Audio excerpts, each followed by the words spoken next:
Hey y'all, welcome back to my channel. If you're new, I'm so glad that you found me. In today's video, I'm going to be sharing with you guys my 6 tips for getting your kids to clean up their playroom or any mess for that matter. Also, I'm going to be showing you guys a new little item that we got to store all of our stuffed animals, so if you are interested, just keep on watching. Alright, my first tip is to make it fun. So what we do to make it fun is we make it a game. A lot of times I'll say go pick up all of the blue toys or go pick up all the Barbies and see who can get the most. Or sometimes I even will set a timer and see how much we can get picked up in that amount of time. And there's lots of fun ideas on Pinterest and other places where you can find games to do with your kids to make it fun to clean. Tip number 2 is to give them one small task at a time. So my kids are little and I know that if I give them one little thing to do at a time, they are much more likely to get that one thing done, and then I can move on to the next task.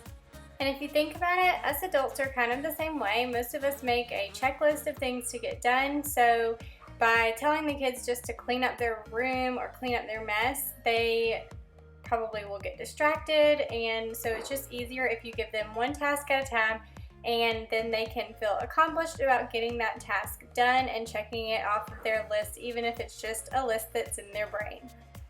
So as you can see, my kids are going around and they're taking all of the stuffed animals or anything soft and they're throwing it in the middle of the floor, which is the first task that I gave them to do, because we got this new bean bag, and we actually got 2 of them, but they're these bean bags that you can stuff with toys, and for us this is going to be a huge deal because my little girl does not like to get rid of any of her stuffed animals, and she really plays with them all. It's just they have become a problem when it comes to storage, so I thought this would be the perfect solution.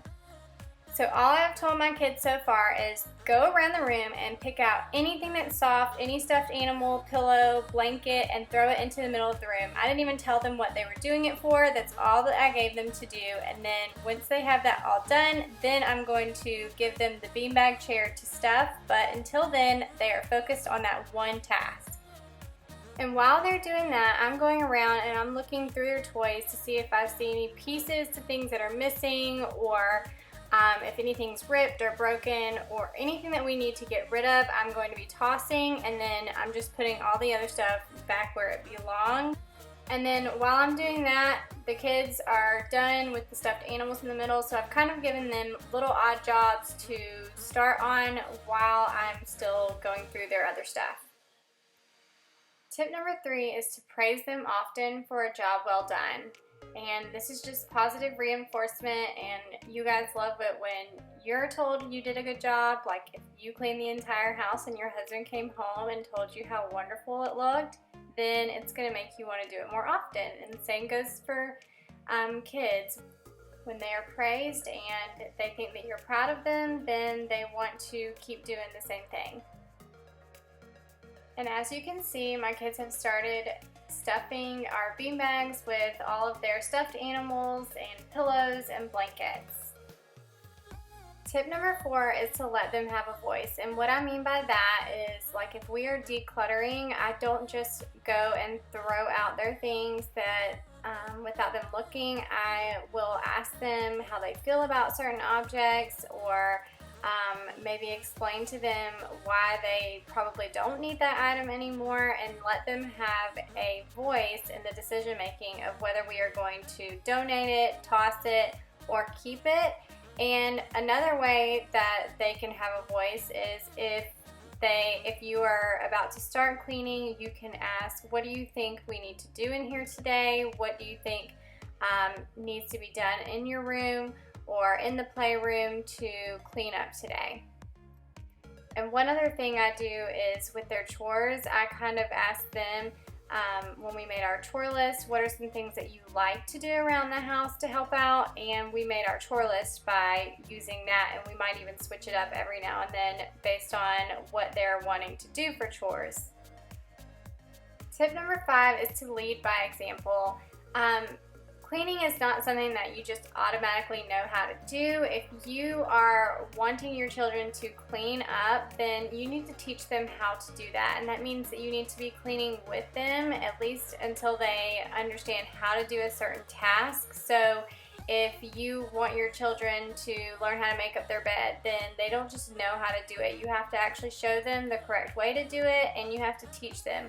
Also, leading by example would be not necessarily keeping a spotless house, of course, but if you want your children to put their shoes up when they get home, then you need to make sure that you're not just leaving your shoes out on the floor. Or if you are expecting your kids to, when they take their clothes off, put their dirty clothes in a dirty clothes hamper, then obviously you need to make sure that when you take your clothes off to get in the shower, you don't just leave your clothes on the bathroom floor for days at a time. I hope this doesn't offend anybody by this comment. I'm just simply saying that you can teach by example, and it just makes it so much easier for your kids to understand how to clean if you are doing it too. Tip number 6 is to reward them. And I know some people are not going to agree with this tip, but I really strongly feel that when your kids do a good job, that you can reward them. And rewarding there's many different ways to reward your kids. We have specific chores, and my kids get paid weekly, and they have their tithe, spend, and saving jar that they use. I know some of you have commented about seeing those in the videos, but we started that a few months ago after doing Financial Peace University. And so my kids get paid every Sunday, and they only get $5 a week, and they have specific chores that they have to do each week. So their reward for doing their chores is they get paid.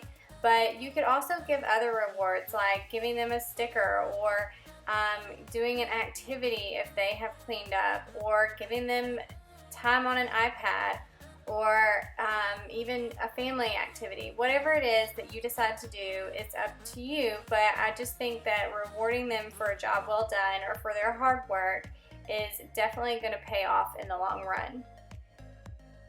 Alright, so those are my 6 tips to get your kids cleaning without whining.